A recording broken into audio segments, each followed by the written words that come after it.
Welcome to Vrinda classes. तो 6th to 12th class की NCERT line to line word से और किस तरह हम पढ़ा रहे हैं आपको पता चल ही गया होगा। और अगर अभी तक आपको नहीं चला, अभी तक आपने हमारे चैनल को सब्सक्राइब नहीं किया तो सबसे पहले वीडियो को लाइक और चैनल को सब्सक्राइब जरूर कर देना। अब तक क्या पढ़ाया है हमने, ये आपको हमारी इस प्लेलिस्ट में मिल जाएगा, जिसका लिंक मैंने इस वीडियो के बायो में डाल दिया। वहाँ आपको सीक्वेंस मिलेगा। आपको 6th क्लास की एनसीईआरटी में हमने सबसे पहले ऐसे सब्जेक्ट स्टार्ट किया है, सोशल साइंस, और वहाँ से हमने जो स्टार्ट किया है अभी तो 6th क्लास से। उसके बाद में उसी प्ले लिस्ट में आपको 7th 8th 9th 10th 11th 12th तक की एसएस मिलेगी। उसके बाद में फिर अदर सब्जेक्ट स्टार्ट होंगे। सब्जेक्ट सारे के सारे रहेंगे, आप चिंता मत कीजिए, ठीक है। तो 6th क्लास की एनसीईआरटी की हमने 5 चैप्टर, ऐसे सोशल साइंस की बुक है उसके हमने कितने चैप्टर, 5 चैप्टर।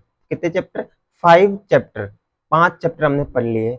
और मैं आपको एक बार रिवीजन करवाऊंगा 5 चैप्टर क्लास स्टार्ट होने से पहले, ठीक है। एक बार मैं आपको रिवीजन करवा देता हूँ 5 चैप्टर। शुरुआत के जो 3 चैप्टर हैं उनमें से कुछ चैप्टर जो हमने इंपॉर्टेंट देखे हैं उनमें से देखो, सबसे पहले हमने मानचित्र के बारे में देखा था, मानचित्र को समझा था, उसकी उपयोगिता देखी थी, ठीक है। उसके बाद में क्या क्या पढ़ा था वो तो मैं आपको बाद में बता दूंगा। उसके बाद में महासागर महाद्वीप पढ़ लिए थे हमने, महासागर महाद्वीप। महासागर महाद्वीप पढ़ने के बाद में फिर हमने जो स्थल रूप है, पर्वत पठार मैदान, पर्वत पठार मैदान, जो आपका चैप्टर का नाम स्थल रूप है ना, स्थल रूप एवं जीवन, वो देख लिया था, ठीक है। स्थल रूप एवं जीवन देख लिया था। उसके बाद में हमने क्या देखा था, इतिहास स्रोत। ये तीनों चैप्टर भूगोल के हैं। इतिहास स्रोत, जो इतिहास स्रोत देखा था, इतिहास की जानकारी के स्रोत देखे थे हमने। उसके बाद में हमने भारत अर्थात इंडिया के बारे में परिचय देखा था, उसके नामकरण देखा था। भारत, इंडिया कैसे नामकरण हुआ, ठीक है, इसके बारे में हमने परिचय और नामकरण देखा था लास्ट क्लास में। परिचय, नामकरण, ठीक है। अब आपको पता चल गया होगा। अब आपको कोई भी पूछे, अगर 6th क्लास का बच्चा पढ़ रहा है तो आपको ये पता चल गया होगा कि आपकी बुक में चैप्टर वाइज क्रम संख्या क्या है। यहाँ तक कि आपको चैप्टर के नाम और चैप्टर के बारे में कम से कम ये तो पता चल ही गया होगा। और अब तक आपने सिर्फ ये देखा होगा, अगर आप स्कूल लाइफ में पढ़े हैं तब तक आपने सिर्फ ये देखा होगा कि अभी तक हमको चैप्टर का नाम तो छोड़ो, चैप्टर के अंदर क्या वर्णन है वो भी नहीं पता चलता था। ऐसे ही आपको हर चैप्टर 6 to 12 आपको ये पता रहेगा कि इस क्लास में क्या है, इस चैप्टर में क्या है, इस पूरे पाठ्यक्रम में क्या पढ़ रहे हैं आप, ठीक है। अब आज हम एक नई क्लास स्टार्ट कर रहे हैं, ठीक है, नया चैप्टर स्टार्ट कर रहे हैं, नई क्लास स्टार्ट कर रहे हैं।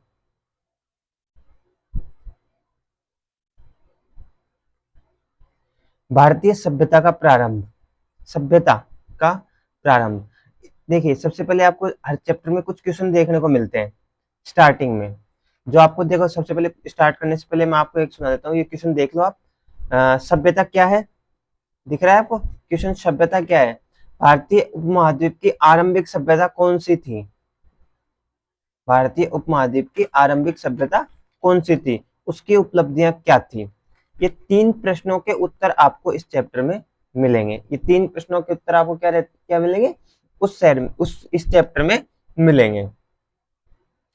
सभ्यता, सबसे पहले सभ्यता के बारे में बीबी लाल क्या कहते हैं कि भारत की सबसे प्राचीन सभ्यता जो हड़प्पा सिंधु अथवा सिंधु सरस्वती सभ्यता के नाम से जानी जाती है। देखिए आप, मैं आपको बता रहा हूँ 6th क्लास से स्टार्ट कीजिए। अगर आप 6th क्लास में है ना तो आपने सबसे पहले एक शब्द सुना है, हड़प्पा सिंधु सभ्यता, सिंधु सरस्वती सभ्यता। यह आपने आज पहली बार शब्द सुना होगा। अगर कोई बच्चा पढ़ रहा है सीरियस तो आपने पहली बार सुना होगा। अब इस चैप्टर का या इस छोटे से भाग का आप एक चीज अंदाजा लगाइए, इस 6 to 12 तो आपको है ही जो है ही। उसके अलावा अगर आप इसको ग्रेजुएशन या पीजी, यहाँ तक कि अगर आप उच्च क्वालिफिकेशन नेट तक की तैयारी करते हैं ना, तो भी आपको इसके बारे में पढ़ने पड़ेगा। इसके अलावा अगर आप कंपटीशन एग्जाम तैयारी करते हैं ना, जो समझते हैं कि सरकारी नौकरी की तैयारी करते हैं, तो वहां तक सबसे बड़ी एग्जाम है ना यूपीएससी, वहां तक आपको इस चीज के बारे में पढ़ना पड़ेगा। अब क्या करते हैं हम 6th क्लास में इसका बेसिक तो पढ़ते नहीं है और डायरेक्ट हम पहुंच जाते हैं यूपीएससी की तरह तैयारी करने के लिए। आपको उसका नेट का यूपीएससी का लेवल ये तो आपको वहां तक नहीं पढ़ना, लेकिन आपको यहाँ से आपका बेसिक बना लेना है। मैंने आपको पहले एक चीज बताई थी कि 6 क्लास में भी वही चीज है और अधिकतर 7th में वही है, 8th में वही है, 9th में वही है, लेकिन जो जो आपकी क्लास बढ़ती जाएगी इनका लेवल भी बढ़ता जाएगा। आपको अभी एकदम सामान्य परिचय पढ़ना है कि भारत में कोई सभ्यता थी। अगर बड़ी क्लास का कोई बच्चा देख रहा है तो भी आपको ये देखना है कि आपको 6 क्लास के अकॉर्डिंग ही सोचना है। आपकी सोच को अभी इस टाइम थोड़ी देर के लिए जब तक चैप्टर चल रहा है आपका, आप 6 क्लास के अकॉर्डिंग ही रखिए। आप ये समझिए कि आपको कुछ नहीं पता। जैसे 6 क्लास के बच्चे को पहली बार पता चलता है कि अभी तो सभ्यता का अर्थ बताऊंगा मैं, ठीक है। भारतीय का मतलब तो आपको पता ही है, और भारतीय सभ्यता का प्रारंभ यानी स्टार्ट होना, स्टार्टिंग। तो आप 6 क्लास के बच्चे की तरह सोच रहे हैं, 6 क्लास के बच्चे की तरह ही आपको पढ़ना है।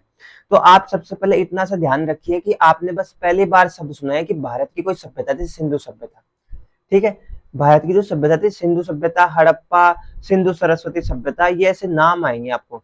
अब आपको नेक्स्ट क्लास, उससे नेक्स्ट क्लास, उससे नेक्स्ट क्लास में इस तरीके से आपको लेवल बढ़ाना है। अभी तो आपको सिर्फ इतना समझना है कि आपने पहली बार किसी सभ्यता का या किसी ऐसे शब्द का नाम सुना है। एक छोटे से रूप में सभ्यता वह चीज है जहां हम ये कह सकते हैं कि जैसे किसी शहर की, किसी देश की, जहां हम अभी भारत देश की बात कर रहे हैं, भारतीय सभ्यता की बात कर रहे हैं, तो वहां किस प्रकार की कला, विज्ञान, तकनीक आदि का प्रयोग होता है या आदि का विकास हुआ है, किस प्रकार इन सब चीजों का विकास हुआ है, यानी कि वहां किस तरह का कल्चर था, ठीक है। वहां के लोग किस तरह की साइंस टेक्नोलॉजी का यूज करते थे उस समय। आप ये मत बोलना कि साइंस टेक्नोलॉजी तो उसके उस समय उनके पास रोबोटिक प्रणाली थी, एआई सिस्टम आ गया था कि नहीं। उस समय की कैसी साइंस टेक्नोलॉजी थी, उस तरह तकनीक का कैसे उपयोग करते थे वो लोग, किस प्रकार से शासन करते थे उस समय का, लोकतांत्रिक पद्धति का शासन था, राजतंत्र था, तानाशाही था, क्या था। तो ये सब जो एक समूह या एक देश या एक वर्ग द्वारा, ठीक है, इन सबका, इस सभ्यता का मतलब इन सबका उस समय जो अध्ययन किया जाता है ना, उस समय के अध्ययन, उस समय के रूप में जो अध्ययन किया जाता है वही सभ्यता है, ठीक है, वही सभ्यता है। बीबी लाल सभ्यता के लिए क्या कहते हैं कि भारत की सबसे प्राचीन सभ्यता जो हड़प्पा, सिंधु, सिंधु सरस्वती सभ्यता के नाम से जानी जाती है, वास्तव में कई मायनों में अनूठी यानी अलग सभ्यता थी। इसने दिखाया कैसे, एक सम्यक यानी बड़े रूप में संतुलित समुदाय रहता था जहां धनवान और निर्धन के बीच ज्यादा अंतर नहीं था। अगर संक्षेप में देखें तो हड़प्पा के सामाजिक परिदृश्य में शोषण नहीं बल्कि आपसी सामंजस्य दिखाई देता है। अर्थात हड़प्पा यानी उस समय की बात कर रहा है, तब आज की जैसी टेक्नोलॉजी नहीं थी, आज के जैसा विकास नहीं था, आज के जैसा ऐसे पैसे वालों का जो है ना आपका प्रभाव लोकतांत्रिक देशों में, वो भी नहीं था। इतना कुछ होने के बाद, इतना सुविधाएं होने के बाद भी वहां पे क्या देखना, आप कुछ शब्द देखना, वहां क्या है, धनवान और निर्धन के बीच में अंतर नहीं था।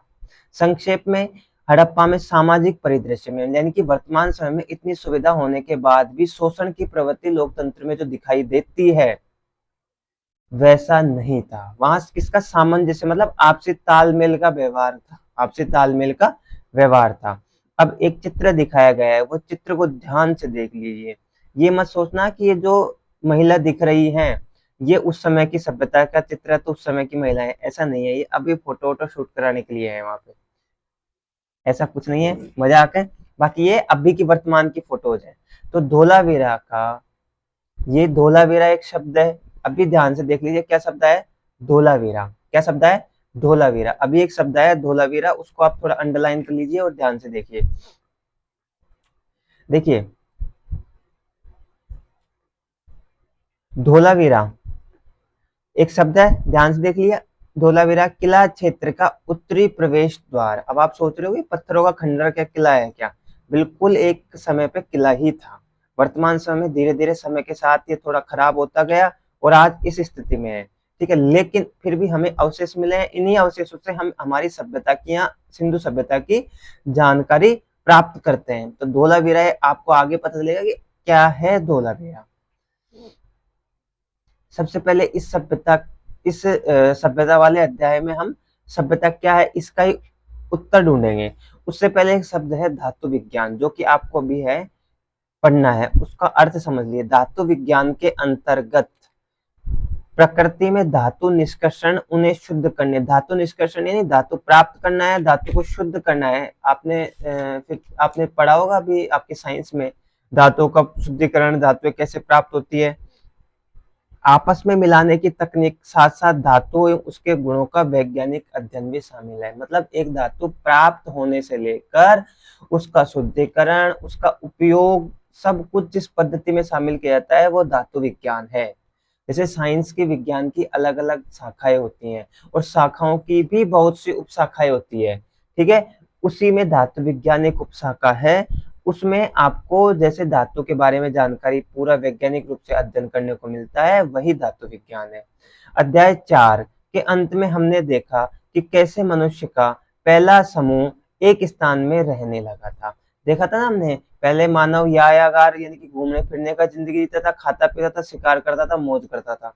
उसके बाद में धीरे धीरे धीरे धीरे सामाजिक सुरक्षा की दृष्टि से वह एक साथ समूह में रहने लगा, ठीक है। एक साथ सामाजिक सुरक्षा की दृष्टि से समूह में रहने लगा। आदिवासी मानव के बारे में पिछली क्लास में हमने देखा था, किस तरह उसने नई नई वस्तुएं, नई नई चीजों का इजाद किया, किस तरह नई नई वस्तुएं खोजी थी।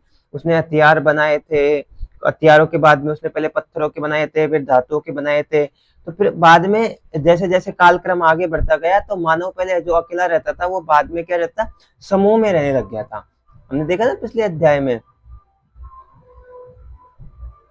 कृषि करने लगा, खेती करने लगा था नदी के किनारे, खेती करने लगा था नदी के किनारे, ठीक है। देखा था नदी के किनारे ही क्यों सभ्यता बसी थी और खेती करने लगा था। कैसे उसने तकनीक यानी कि भवन निर्माण, पहले तो गुफाओं में रहता था लेकिन बाद में धीरे धीरे भवन निर्माण करने लगा।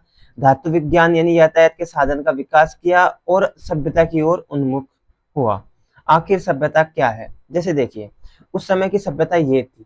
अगर आज के समय की, आने वाले समय में आज के समय की आप सभ्यता देखी जाएगी तो एक रोबोटिक, नहीं देखते कि आप अभी रोबोटिक जमाना आ गया हर चीज का, तो जैसे हम पता करते थे उस समय ये उपयोग होता था। तो आने वाले समय में देखेंगे कि इस समय के लोग, यानी कि अब हमारे समय की बात करेंगे तो बोलेंगे इस समय लोग ऐसी ऐसी चीजों का यूज करते थे, इस तरह रोबोटिक प्रणाली यूज करते थे, कंप्यूटर थे, लैपटॉप थे, ऐसी सभ्यता थी, मोबाइल युग का जमाना था, वैज्ञानिक पद्धति का अधिक विकास हो गया था। तो उस समय के देखते हुए आप देखिए, जब हम सभ्यता में यही तो ध्यान रखते हैं, यही तो सभ्यता में हम यही तो पढ़ते हैं। आखिर सभ्यता है क्या? सामान्यतः यानी साधारण तौर पर इस शब्द का प्रयोग मानव समाज के उन्नत चरण के लिए किया जाता है। देखिए यहाँ पे अब आपको कुछ शब्द मिलेंगे। समाज का अर्थ मतलब एक ही जैसी प्रजाति के लोगों का समूह समाज में। तो मानव समाज ऐसे जानवर समाज होता है, आपका पशु समाज भी होता है, ठीक है। लेकिन मानव समाज से अगर यहाँ पे तात्पर्य मिलता है तो आपको क्या ध्यान रखना है, मानव समाज का मतलब संपूर्ण मानव की बात कर रहा है, ठीक है। आप उस समाज में मत लेके जाना जो सामाजिक प्रवृत्ति में यूज होता है, उस समाज में आपको नहीं लेके जाना। इस शब्द का अर्थ आपको यहाँ क्या है, इस शब्द का अर्थ किस वे में लेके जाना है कि हम जैसे मानव का एक समूह है उनके बारे में यह वर्ड यूज किया है, समाज शब्द। तो मानव समाज के उन्नत चरण के लिए किया जाता है, यानी अच्छे चरण के लिए किया जाता है। और इसे स्पष्ट करने के लिए हम यहाँ इस बात पे विचार करेंगे कि सभ्यता में कम से कम निम्नलिखित विशेषता होनी चाहिए। अब आपको सभ्यता का प्रॉपर अर्थ समझ में आ जाएगा अच्छे प्रकार से। देखिए शासन और प्रशासन का कोई रूप। सबसे पहले अगर हमें कोई भी सभ्यता है तो उस सभ्यता में, उस सभ्यता को कहने के लिए कि ये सभ्यता है, वहां पे शासन एवं प्रशासन मतलब सरकार जो बोलते हैं ना, वर्तमान समय की जैसे लोकतांत्रिक सरकार है तो उस समय भी कोई ना कोई शासन प्रणाली होगी। शासन और प्रशासन का कोई ना कोई रूप मिलेगा। जटिल समाज और उसके अनेक कार्यकलापों के प्रबंधन हेतु, जटिल मतलब कठिन या उलझा हुआ समाज, ठीक है। जैसे जहाँ पे अब देखिए वर्तमान समय में किस तरह हमारे समाज या हमारा जो कार्य है, व्यवसाय है, हमारा देश है, किस तरह हर काम, आप समझिए, इसको डिफाइन करना बहुत लंबा हो जाएगा, लेकिन आप इतना समझिए 6 क्लास के बच्चों के लिए कि समाज के लिए यानी कि लोगों के लिए शासन करने के लिए प्रशासन या शासन सरकार का कोई ना कोई रूप किसी सभ्यता में होना जरूरी है। अगर हम कोई किसी भी युग को, किसी भी समय को सभ्यता कहते हैं तो उसके लिए शासन या प्रशासन का कोई रूप होना चाहिए। अब आप इसको और समझने के लिए ये ध्यान दीजिए कि जब मानव आदिवासी अवस्था में था, जब जंगलों में रहता था, सिर्फ खाना, शिकार और सोना उसका कार्य था, उसका काम था, उस समय क्या कोई समाज, कोई शासन, कोई सरकार, कोई प्रणाली थी क्या? ऐसी प्रणाली नहीं थी। कोई किसी का मुखिया, कोई किसी का कुछ नहीं था। सब अपने अपने परिवार के साथ भी नहीं, अपने अपने जीवन यापन करते थे यायावार तरीके से घूम के। तो उस समय शासन की कोई प्रणाली नहीं थी। तो आदिवासी समूह था जो बिल्कुल प्रागैतिहासिक मतलब बिल्कुल प्राचीन काल था, जो जब मानव की ऐसी अवस्था थी। उस समय कोई भी उस उस समय को सभ्यता का नाम देता है कि नहीं देता, क्योंकि उस समय मानव सभ्य भी नहीं था, सभ्यता भी नहीं थी, ऐसी शासन प्रणाली थी नहीं, कुछ नहीं था जो जिसे हम सभ्यता का नाम दे सके। तो जब मानव सामाजिक तौर पे रहने लगा, खेती करने लगा, परिवार समुदाय में रहने लगा, तब उसमें एक शासन का यानी कि उस परिवार समुदाय का मुखिया होने लगा। और जब मुखिया हुआ तो उसके शासन या प्रशासन का कोई रूप हुआ, उसके बाद ही इसे सभ्यता का नाम दिया गया। तो पहला पॉइंट आपके पास क्लियर होना चाहिए कि सभ्यता कहने के लिए क्या जरूरी है। सभ्यता, किसी भी समाज को सभ्यता कहने के लिए क्या जरूरी है कि वहां शासन और प्रशासन का कोई रूप होना आवश्यक है। उसके अलावा वहां नगरीकरण होना जरूरी है।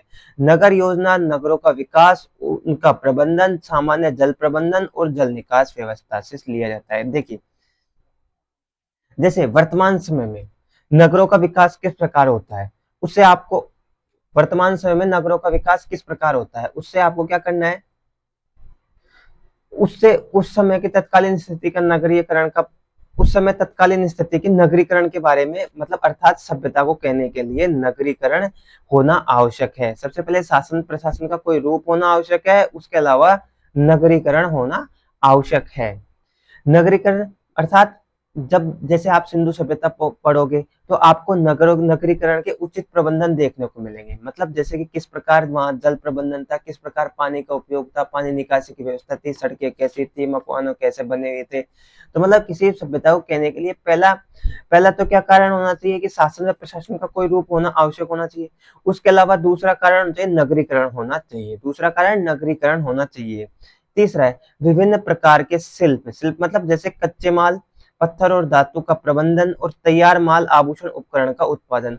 मतलब विभिन्न प्रकार के उपकरण जैसे कि आभूषण, उनका भी यूज होना चाहिए, उनका भी उत्पादन होना चाहिए। कच्चे माल के रूप में पत्थर धातु का भी उपयोग होना चाहिए। अलग अलग वस्तुएं का निर्माण होना चाहिए किसी भी रूप से। जैसे सिंधु सभ्यता में आप पढ़ोगे, जैसे अभी आपने देखा था कि भारत की सबसे प्राचीन सभ्यता सिंधु सभ्यता, तो उस सभ्यता में जब आप पढ़ोगे तब आपको पता चलेगा कि किस तरह के चीजें उपयोग में ले ली जाती थी, किस तरह की चीजें बनाई जाती थी, किस तरह की चीजों का निर्माण किया जाता, धातुओं से किस प्रकार की वस्तुएं बनाई जाती थी, ठीक है, मिट्टी से किस प्रकार की वस्तुएं बनाई जाती। अब यहीं पे अगर आपको समझोगे इस चीज को, तो वर्तमान समय में तो ऐसी वस्तुएं, ऐसी चीजों का उपयोग होता था हमारी सभ्यता में, तो हम इसे सभ्यता कह सकते हैं। लेकिन वही उदाहरण अगर आप प्राचीन प्राचीन आदि मानव का वो जमाना लोगे, तो वहां पे ऐसा कोई चीज उपयोग में ली नहीं जाती थी।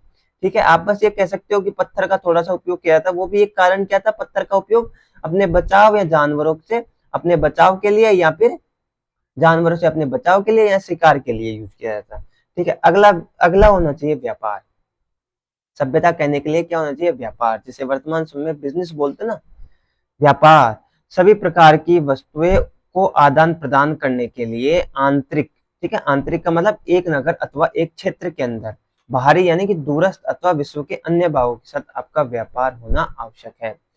देखिए, व्यापार मतलब किसी भी समाज को, तत्कालीन समय को सभ्यता कहने के लिए आपको ये देखना होगा कि उस सभ्यता, उस समाज का दूसरे लोगों के साथ संबंध, व्यापारिक संबंध होना आवश्यक है। ठीक है, दूसरे लोगों के साथ व्यापारिक संबंध होना आवश्यक है। अब वो व्यापार दो प्रकार से हो सकता है, या तो व्यापार उसी समूह है, उसी समुदाय के बीच में आपस में हो, या फिर दूसरे स्थान पे हो। ठीक है, दूसरे देश से, या फिर थोड़ा दूरस्थ देश से, दूसरे देश से थोड़ा बाहरी देश से हो। अब आप ये समझ लीजिए कि अब आप बताइए खुद अभी की तुलना करके, क्या अभी ऐसा होता है कि आंतरिक व्यापार या बाहरी व्यापार होता है? बिल्कुल होता है। तो क्या हम अब के समय को सभ्यता में कह सकेंगे? बिल्कुल कह सकेंगे, आधुनिक सभ्यता कह सकेंगे। उसके अलावा लेखन का कोई ना कोई रूप होना चाहिए, अभिलेखों को रखने और संवाद के लिए आवश्यक। देखिए, सभ्यता कहने के लिए एक अगला और एक होना चाहिए कि वहां पे भले ही लेखन की पद्धति कैसी भी हो, लेखन की पद्धति मतलब जरूरी नहीं कि किताबों पे आप लिख रहे हो, आप डिजिटली नोटपैड पे लिख रहे हो, ऐसा नहीं है। आप डिजिटली टेक्स्ट कर रहे हो, नहीं, कोई जरूरी नहीं। आप किताबों पे लिख रहे हो, आप पत्थर भाटों पे लिख रहे हो, आप किसी ताम्र पत्र पे लिख रहे हो, किसी लोहे की वस्तु पे लिख रहे हो, लेकिन आप किसी भी चीज पे लिख रहे हो, लेकिन वहां लेखन की पद्धति होनी चाहिए कि आगे उस चीज के बारे में थोड़ा सा अंदाजा लगाया जा सके। भले ही आपकी भाषा कुछ भी हो जो किसी को समझ में ना आए आज तक, ऐसी भी भाषा हो सकती है ना अपने की किसी को समझ में नहीं आया, उस समय के लोगों को पता होगी, अब के लोगों को वो भाषा नहीं पता, लेकिन लिखना तो जरूरी है। ठीक है, अब वर्तमान समय में क्या ऐसी पद्धति है? बिल्कुल है पद्धति। तो अभी भी सभ्यता का रूप कह सकते हैं, बिल्कुल कह सकते हैं। जीवन और विश्व के बारे में सांस्कृतिक विचार। देखिए, कला, साहित्य, स्थापत्य, सुनने की परंपरा यानी श्रुति परंपराएं, सामाजिक रीति रिवाज के माध्यम से जीवन के विविध और विश्व की अभिव्यक्ति, अर्थात उस सभ्यता या तत्कालीन समय के लोगों की कला का विकास, स्थापत्य का विकास, उस समय साहित्यिक परंपराएं या उसके बारे में सुनी सुनाई परंपराएं, कुछ रीति रिवाज, कुछ अन्य जीवन शैली भी होना आवश्यक है। किसी भी सभ्यता समाज के लिए यह चीजें आवश्यक है। उसके अलावा एक और सबसे इंपॉर्टेंट फैक्ट, कृषि की उत्पादकता, जो गांव में ही नहीं बल्कि नगरों में भी भोजन उपलब्ध करा सके। ठीक है, किसी भी सभ्यता के लिए सबसे इंपॉर्टेंट बात यह है कृषि की उपलब्धता, जो किसके लिए उपयोग होती है, भोजन के लिए। तो अगर किसी भी तत्कालीन समय में किसी भी समूह में ये सारी चीजें उपलब्ध हैं, ये सारी चीजें अवेलेबल हैं, तो हम उस समय को, उस कालखंड को, उस सामाजिक परिदृश्य को हम क्या कह सकते हैं, सभ्यता कह सकते हैं। तो आज आपको क्लियर हो गया कि सभ्यता के लिए क्या क्या आवश्यक तत्व है, यही आवश्यक तत्व है। अगर सभ्यता के लिए कौन से आवश्यक तत्व होने चाहिए, अगर ऐसा क्वेश्चन मिल जाए आपको, अभी नहीं बाद में भी, तो आपको यही सारे आंसर लगाने हैं। ठीक है, अगर आपको एक क्वेश्चन नोट करना है तो क्या आप क्वेश्चन नोट कर लीजिए कि सभ्यता के लिए कौन कौन से आवश्यक तत्व हैं। तो यही एक आवश्यक तत्व है जिन्हें आपको नोट करना है। ठीक है, अब आपको इन्हीं चीजों के बारे में पढ़ना है कि भारत से संबंधित ऐसी कोई चीजें थी क्या, ऐसी कोई चीजें हुई क्या जिन्हें हम सभ्यता कह सकते हैं प्राचीन समय में।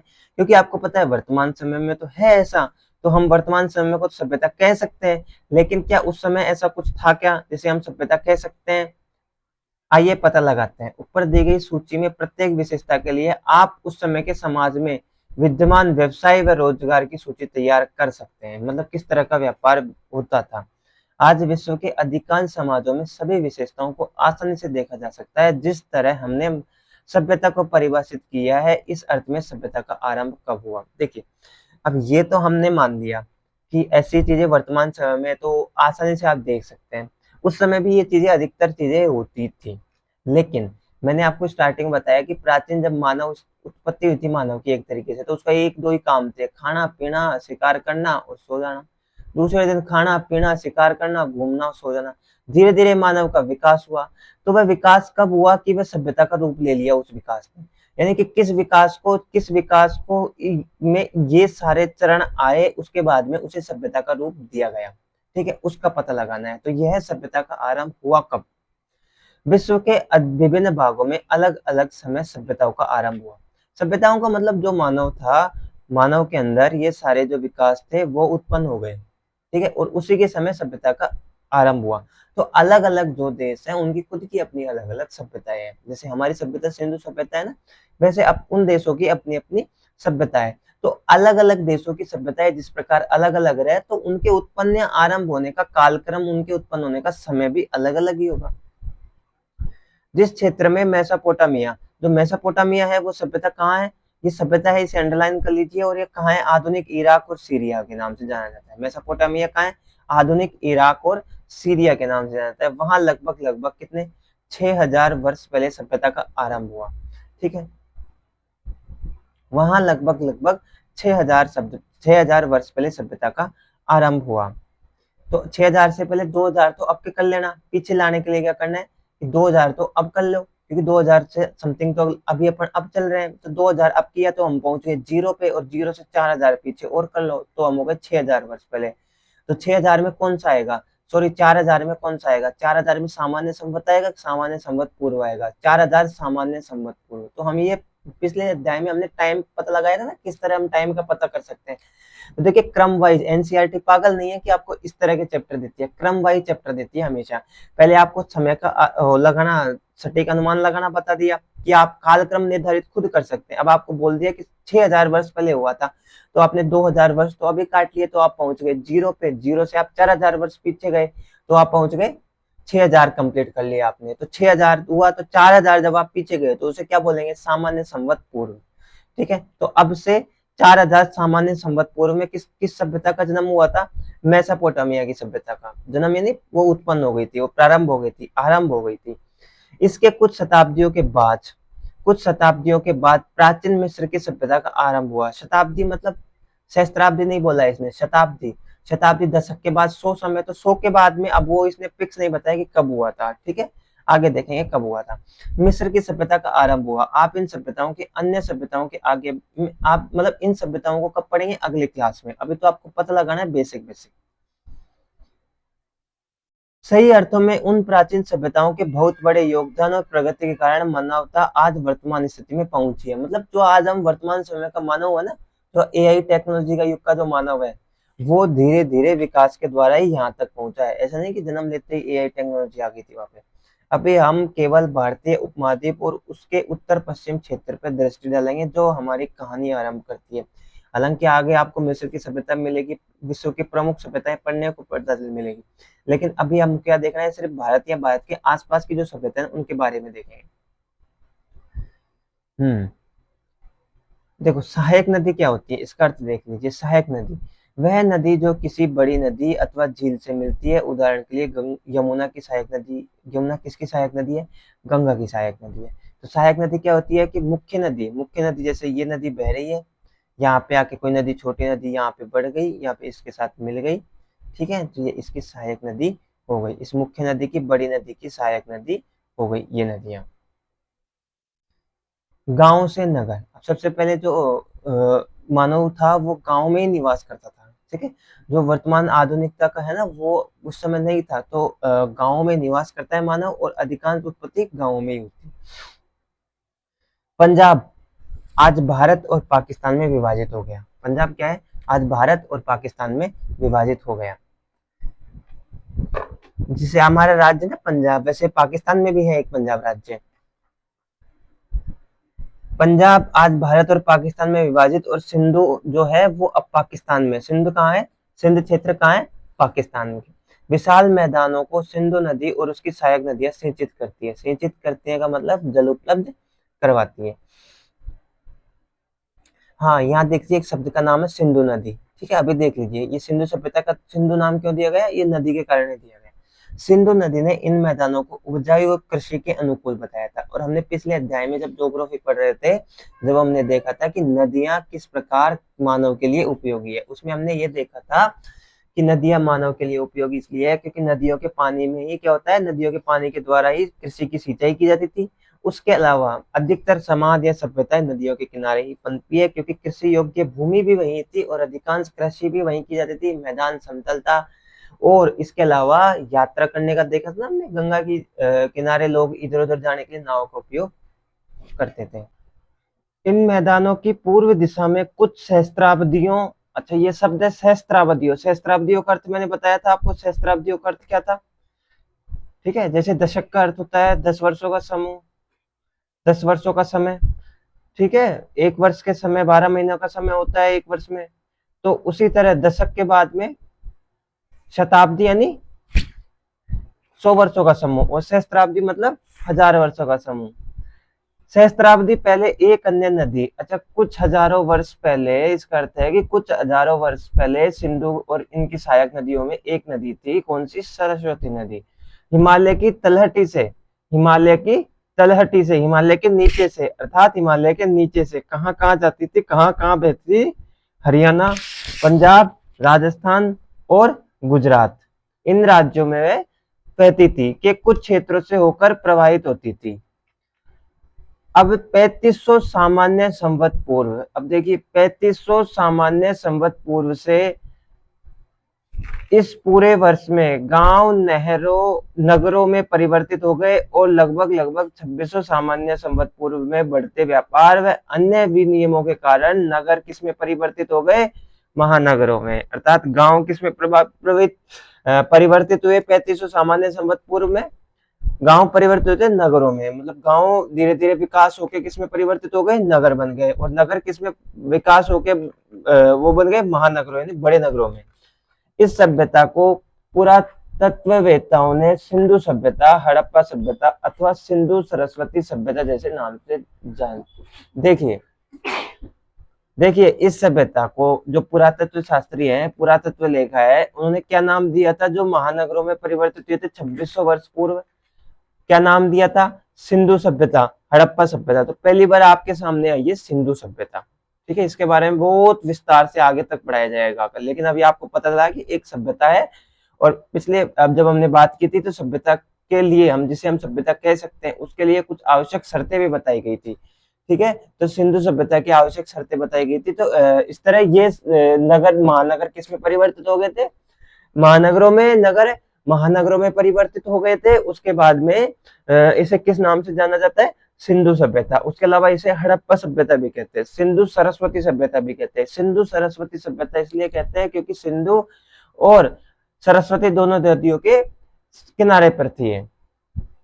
इस सभ्यता के निवासियों को हड़प्पाई या हड़प्पावासी कहते थे। तो यहाँ पे रहने वाले लोगों को क्या कहते थे, हड़प्पाई। क्या नाम से, हड़प्पा सभ्यता में रहने वाले लोगों को क्या कहते थे, हड़प्पाई या फिर हड़प्पावासी कहते थे, हड़प्पावासी कहते थे। यह विश्व की सबसे प्राचीन सभ्यताओं में से एक है। इस विकास प्रक्रिया को भारत का नगरीकरण भी कहा जाता है। अब यहाँ से अगर क्वेश्चन आता है कि भारत के नगरीकरण को समझाइए, तो आपको आंसर यहां से लगाना है, कहां से, कि कुछ सहस्त्राब्दी पहले सिंधु और सरस्वती हिमालय की तलहटी के किनारे एक नदी, तलहटी की नदी के किनारे एक जो लोग रहते थे वह धीरे धीरे 3500 सामान्य संवत पूर्व में नगरों से गांवों से किसमें, नगर में परिवर्तित हो गए। उसके बाद में वो 2600 सामान्य संवत पूर्व में नगरों से महानगरों में परिवर्तित हो गए। और इसे किस नाम से जाना जाता है, सिंधु सभ्यता, हड़प्पा सभ्यता या सिंधु सरस्वती सभ्यता कहा जाता है। और वहां के निवासियों को हड़प्पा या हड़प्पावासी कहा जाता है। और यही भारत में नगरीकरण की प्रथम प्रमाण है। वर्तमान में इस सभ्यता के निवासियों को हड़प्पा हड़प्पाई क्यों कहा जाता है, इसका सीधा सा उत्तर ये है कि लगभग लगभग 1920-21 से में जो आज का जो पाकिस्तान देश है उसका एक जो राज्य है पंजाब, वहां से संबंधित इसका पहला उत्खनन किया गया था। हड़प्पा क्षेत्र से पहले बार इसे खोजा गया था, इसलिए पहली बार खोजने के कारण इसे क्या कह दिया गया, हड़प्पा सभ्यता कहलाया गया। अब देखिए ये जो एरो दिख रखा है ना आपको, ये एरो के चौकोर बना हुआ है पूरा, ठीक है, ये देखो, ये भारत, पाकिस्तान, अफगानिस्तान इन देशों में है। ठीक है, वर्तमान के भारत, पाकिस्तान, अफगानिस्तान, अर्थात ये सभ्यता, इसका छोर यहाँ से यहाँ तक, यहाँ से यहाँ तक, ये इन देशों में फैली हुई है। कौन सी सभ्यता, सिंधु सभ्यता। ये 5 सहायक नदी आपको देखिए दिख ही रही है। सिंधु सभ्यता की कुछ प्रमुख बस्तियों का मानचित्र, पर्वत श्रृंखलाओं में बनी प्राकृतिक सीमाओं को देखिए। ये दिख रहे हैं ना आपको, ये जितने भी भर्राना, बनावली, कालीबंगा, करनपुरा, ये छोटे छोटे छोटे छोटे जो आपको डॉट दिख रहे हैं ना, रूपनगर, राखीगढ़ी, फरमाना, ये अरावली के इधर की साइड, ठीक है, ये बनास नदी है, ये इधर धोलावीरा, ये छोटे छोटे जो आपको डॉट दिखाई दे रहे हैं बहुत सारे, ये डॉट सिंधु सभ्यता के उत्खनित क्षेत्र है। क्या है, सिंधु सभ्यता के उत्खनित क्षेत्र, मतलब इन क्षेत्रों से सिंधु सभ्यता के प्रमाण प्राप्त होते हैं। और जो ये रेड रेड दिख रहा है ना, ये आपको थोड़े जो इसके प्रमुख नगर है ना, बड़े बड़े नगर, वो है इसके प्रमुख नगर है। ठीक है, इस सभ्यता के कुछ नगरों को मानचित्र 6.3 में दर्शाया गया है, जिन्हें आप देख सकते हैं। ठीक है, और इनकी तालिका बना सकते हैं, तालिका का मतलब सूची बना सकते हैं। देखिए जो धोलावीरा है, ये सिंधु सभ्यता का एक क्षेत्र है। धोलावीरा, क्या नाम है, धोलावीरा, ये कहाँ पे, वर्तमान समय में पंजाब राज्य में। वैसे ही हड़प्पा कहाँ है, गुजरात में।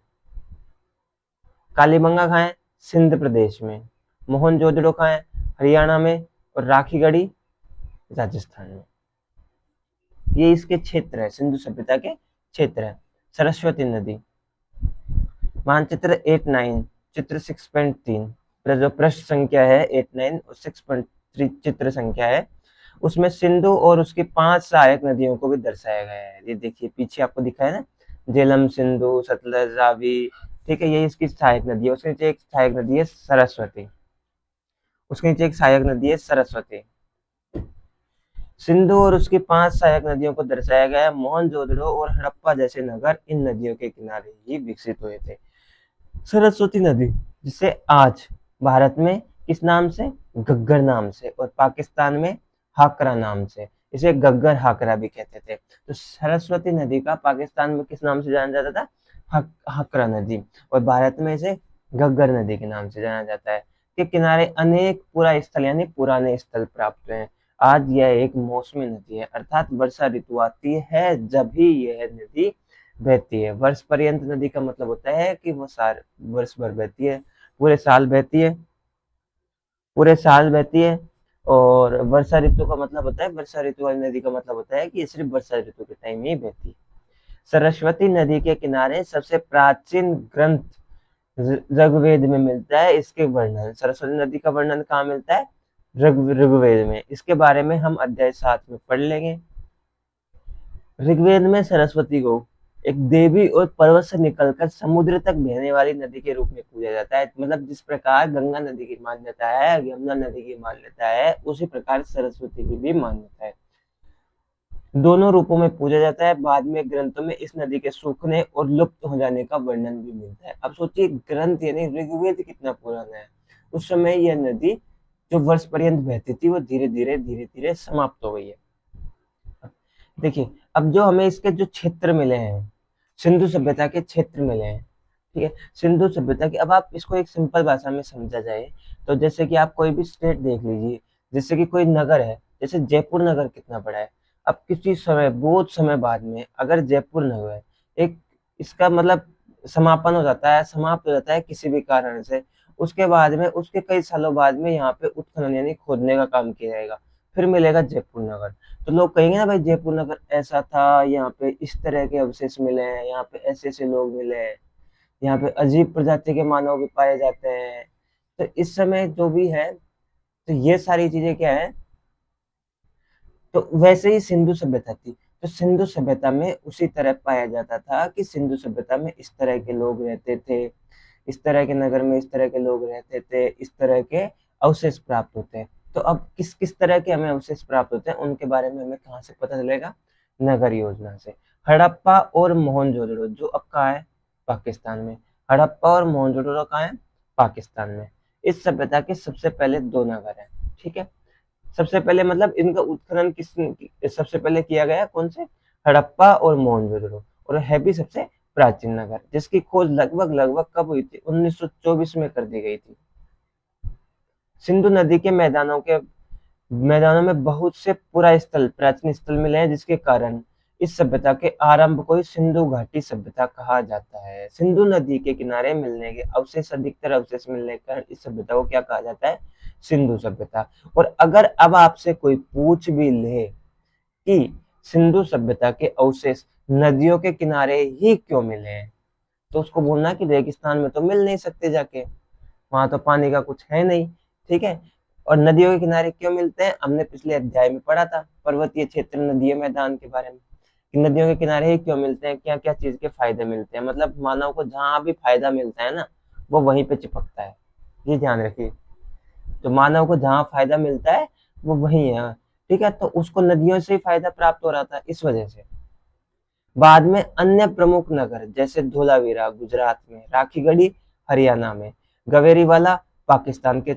1 मिनट, इसको एक बार हाईलाइट कीजिए आप, ठीक है। धोलावीरा गुजरात, राखीगढ़ी हरियाणा, गंवेरीवाला पाकिस्तान के चेलिस्तान मरुस्थल में। छोटे छोटे सैकड़ों स्थल, और इसके अलावा गुजरात में जैसे लोथल की खोज हुई, और कुछ की खुदाई भी की गई है। इस प्रकार भारत में खोजें आज तक भी जारी है। अब आपको क्या करना है, ये जो मैंने हाईलाइट कराया ना, ये ऊपर है ना, जो आज का गग्गर प्रदेश, ये सरस्वती नदी का गग्गर प्रदेश जहाँ पे क्षेत्र प्राप्त है, मोहनजोदड़ो कहाँ से प्राप्त हुआ है, आपको क्या करना है, इन सारी लिस्टों, इन सबकी एक सूची बनानी है, एक लिस्टिंग करनी है आपकी बुक में, और नोट्स रूप में आपको इनको तैयार करके रखना है। इस प्रकार की खोजें आज भी जारी है। यह रोचक है कि सरस्वती नदी की द्रोणी बेसिन में, द्रोणी बेसिन यानी में 2 महानगर पाए जाते हैं, कौन से? राखीगढ़ी और गंवेरीवाला, ठीक है। ये दोनों किस नदी के हैं? सरस्वती नदी के। बल्कि छोटे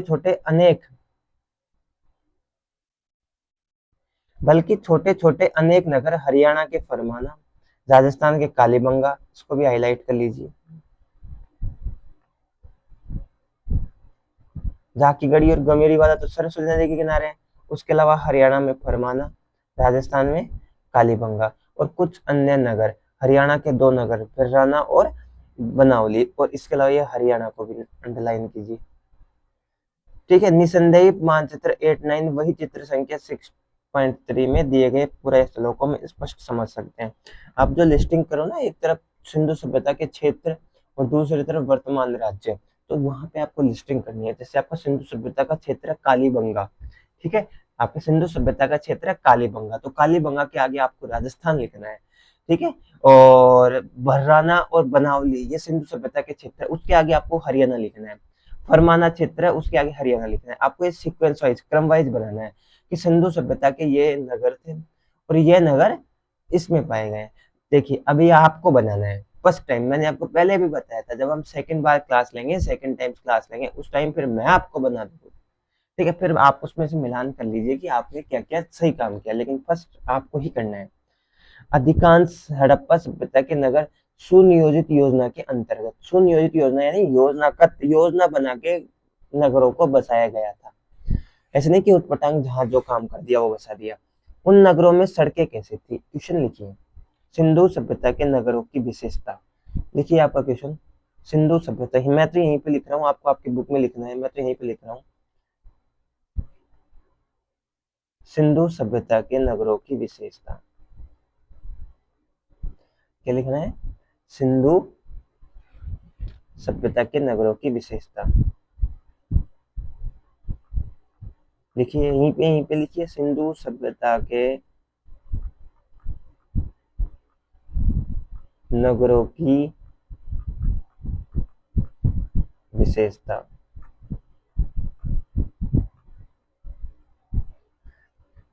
सिंधु सभ्यता के नगरों की विशेषता, ये बहुत ही ज्यादा महत्वपूर्ण है। इसका आंसर अब आपको यहाँ मिलेगा। देखिए अधिकांश हड़प्पा सभ्यता सिंधु सभ्यता एक ही बात है। में नगर कैसे थे? सुनियोजित योजना के तहत बसाए गए थे। वहां पे सड़कें चौड़ी थी जो सामान्यतः मतलब सामान्य तौर पर चारों दिशाओं की ओर उन्मुख थी, मतलब चारों दिशाओं की तरफ खुलती थी। अधिकांश नगरों के चारों ओर किलेबंदी की गई थी। ये आपके इस चैप्टर का सबसे इम्पोर्टेंट क्वेश्चन है। अगर आपके एग्जाम्स में आता है, आपके तो अगर कोई मतलब की एग्जाम्स नहीं होती, लेकिन अगर बोर्ड क्लास होता तो ये क्वेश्चन डेफिनेटली आता आपके कि सिंधु सभ्यता के नगरों की विशेषता क्या थी। तो अधिकांश नगर चौड़े, अधिकांश सड़कें चौड़ी थी, चारों ओर उन्मुख थी यानी चारों ओर खुलती थी, नगरों के चारों तरफ किलेबंद भी की गई थी, और नगर दो विशिष्ट भागों में मिलते हैं। ये स्पेशली ध्यान रखना है कि नगर जो आपका पूरा बसा हुआ था सिंधु सभ्यता के, वो दो भागों में बसा हुआ था। एक भाग जो ऊपरी हिस्से में बसा हुआ था, जहाँ पे सामान्यतः मतलब कह सकते हैं कि अभिजात यानी बड़े वर्ग रहते थे, और जो लोग निचला नगर कहा जाता था, वहां पे सामान्यतः लोग जो रहते थे वो सामान्य लोग यानी छोटे लोग रहते थे, साधारण लोग रहते थे, ठीक है। और अभिजात वर्ग का मतलब ऐसे बड़े लोग, और नॉर्मली साधारण जो लोग थे वो निचले नगर में रहते थे।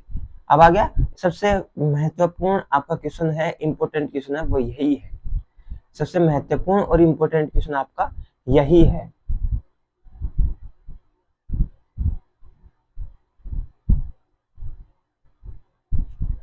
कुछ बड़े भवनों का उपयोग, कुछ बड़े भवन तो पता है ना किसी को, अगर किसी को भवन में नहीं पता तो कमेंट कर दीजिए।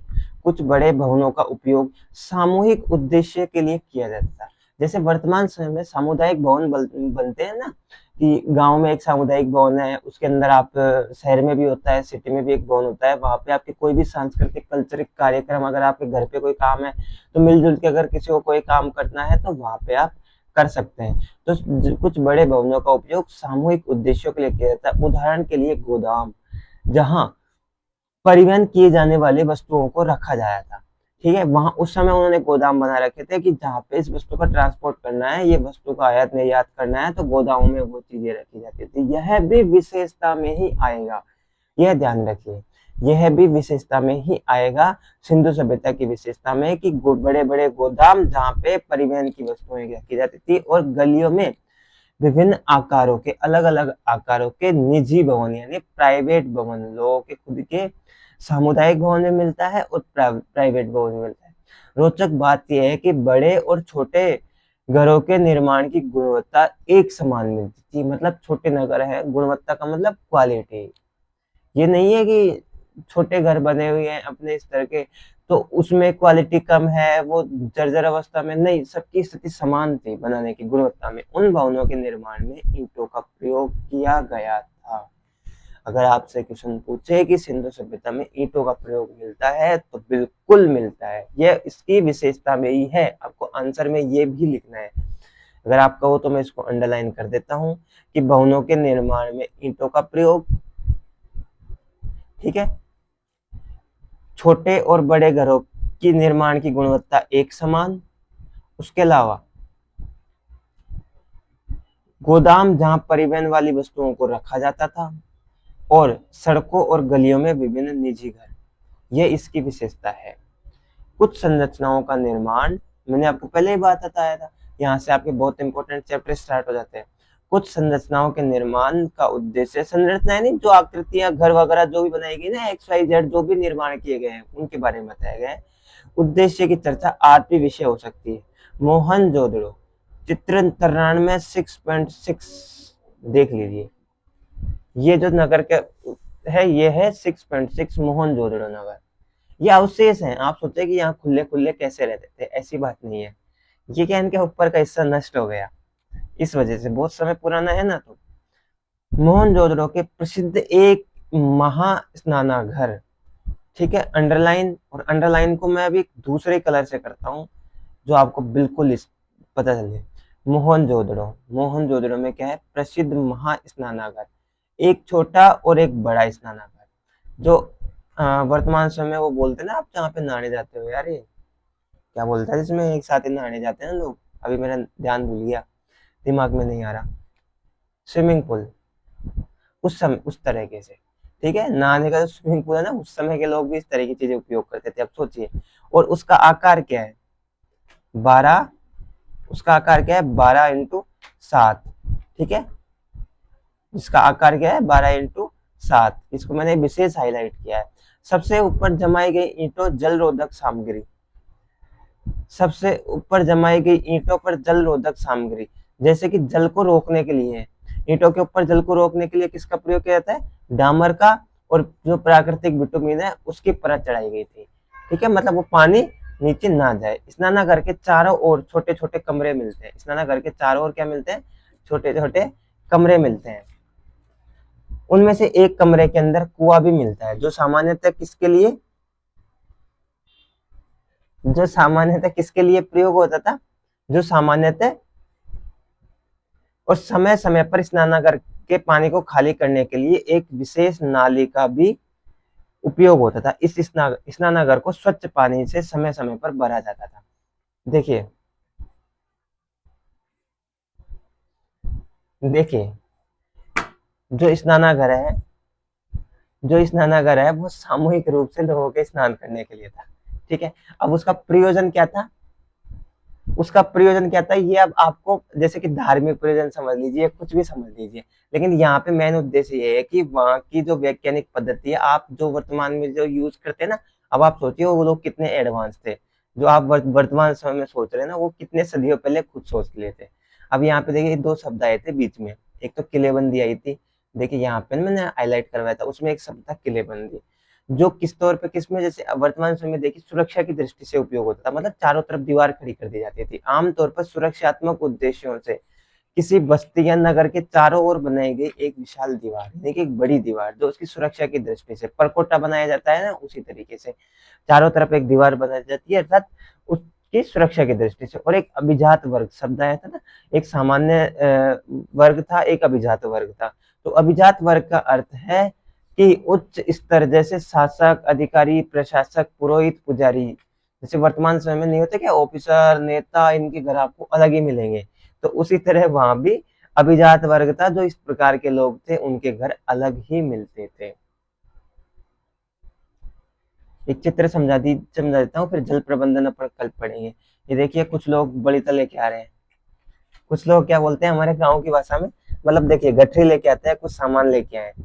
कालीबंगा राजस्थान के निचले स्तर में एक चौड़ी सड़क है, ऊपर में धोलावीरा के मध्य नगर, ये धोलावीरा का क्षेत्र है, ठीक है। यहाँ देखिए रोड है, समझ में आ गया? ये लोगों के घर हुआ करते थे।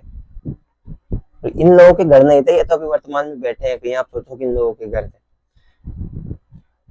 धोलावीरा के मध्य नगर के आवासीय क्षेत्र की गलियां और सड़कें धोलावीरा के 3 अलग-अलग क्षेत्र थे, न कि अन्य नगरों की तरह 2 क्षेत्र। देखिए धोल जैसे अन्य नगरों में 2 क्षेत्र थे, एक तो कुलीन वर्ग या बड़े वर्ग के लोगों के लिए उच्च क्षेत्र, एक निम्न क्षेत्र। किंतु धोलावीरा ऐसा जगह है जहाँ पे एक अलग क्षेत्र भी था। इस नगर के अधिकांश भवन नींव पत्थरों से बनाई गई थी और ईंटों का भी प्रयोग हुआ था। ठीक है, अब ये मोहनजोदड़ो का स्नानागार देख लीजिए चित्र में, ये रहा। और इसके निर्माण का उद्देश्य क्या रहा होगा? पुरातत्ववेत्ताओं ने संभावित जो व्याख्या प्रस्तुत की है, उसके अनुसार जो पुरातत्ववेत्ताओं ने क्या कहा था कि जो आपका स्विमिंग पूल था उसका निर्माण क्यों किया गया? सार्वजनिक स्नान के लिए स्नानागार केवल राजसी परिवार के लिए स्नानागार था, धार्मिक कार्यों में प्रयोग होने वाला एक स्नानागार था। ठीक है, तो अब आपको पता चल गया इसका प्रयोजन क्या था, इसका बनाने का कार्य क्या था। इसका जैसे कि आपके वर्तमान समय में आप देखते हैं ना, किसी मंदिर के बाहर कुंड होता है, वहां पे लोग नहा के फिर मंदिर में प्रवेश करते हैं भाई नहाने के लिए। कई मंदिरों में आप देखोगे ना कि बाहर नहाने की व्यवस्था होती है, जो कुंड होता है जो धार्मिक प्रवृत्ति का होता है, मतलब धार्मिक कार्यों के लिए, कि मान जाता है कि इस कुंड में नहाने के लिए ये जो भी आपके धार्मिक परंपराएं, उसी प्रकार से। तो इसका कार्य किसके लिए होता था? धार्मिक कार्यों के लिए। हालांकि पहली व्याख्या अब स्वीकार्य नहीं है, क्योंकि यह पाया गया कि इस नगर के अधिकांश घरों में स्नानागार बने हुए थे। ये मोहनजोदड़ो का इसलिए कहा गया क्योंकि ये सबसे बड़ा या बहुत बड़ा था, बाकी अधिकांश ज्यादातर घरों में भी स्नानागार बने हुए थे, छोटे आकार के। अंतिम 2 व्याख्याओं के बारे में कक्षा में चर्चा कर लीजिए, और अन्य व्याख्या भी सोच सकते हैं कि और भी इसका कोई उद्देश्य हो सकता है, इस वजह से बनाया गया था। ध्यान दीजिए कि इस विषय में हमारे पास इतिहास के कोई और स्रोत नहीं है, ना कोई शिलालेख, यानी कि वहां कोई ऐसा लिखा गया नहीं है कि भैया इस स्विमिंग पूल का उपयोग किस लिए किया जाता था। ठीक है, स्विमिंग पूल का मतलब तो समझ गए ना, उस समय के स्नानागार की बात कर रहा हूं मैं। और न कोई ग्रंथ में, न किसी भी चीज में नहीं लिखा गया था कि इसका उपयोग किस लिए किया जाता है। ये एक तरीके से वैज्ञानिक पद्धति के जो लोग थे, पुरातत्व शास्त्री, उनका अनुमान था कि धार्मिक कार्यों के लिए इनका प्रयोग किया जाता। अब है यहाँ के जल प्रबंधन। जल प्रबंधन देखो, ये जो है ना ईंटें बिछा के इसके ऊपर इस वाले एरिया में, ताकि पानी नीचे ना जाए, इसलिए ना यहाँ पे मैंने बताया था ना कि जो डामर वगैरह उसका यूज किया गया था, और नाली भी है पानी को साफ रखने के लिए, यहाँ से पानी निकालने के लिए। ठीक है, जल प्रबंधन। जल प्रबंधन मतलब जल का कैसे, जल का निकास था, जल की क्या व्यवस्था थी, तो ये सारी चीजें अब हमारी नेक्स्ट क्लास में पढ़ेंगे। तब तक के लिए जय हिंद।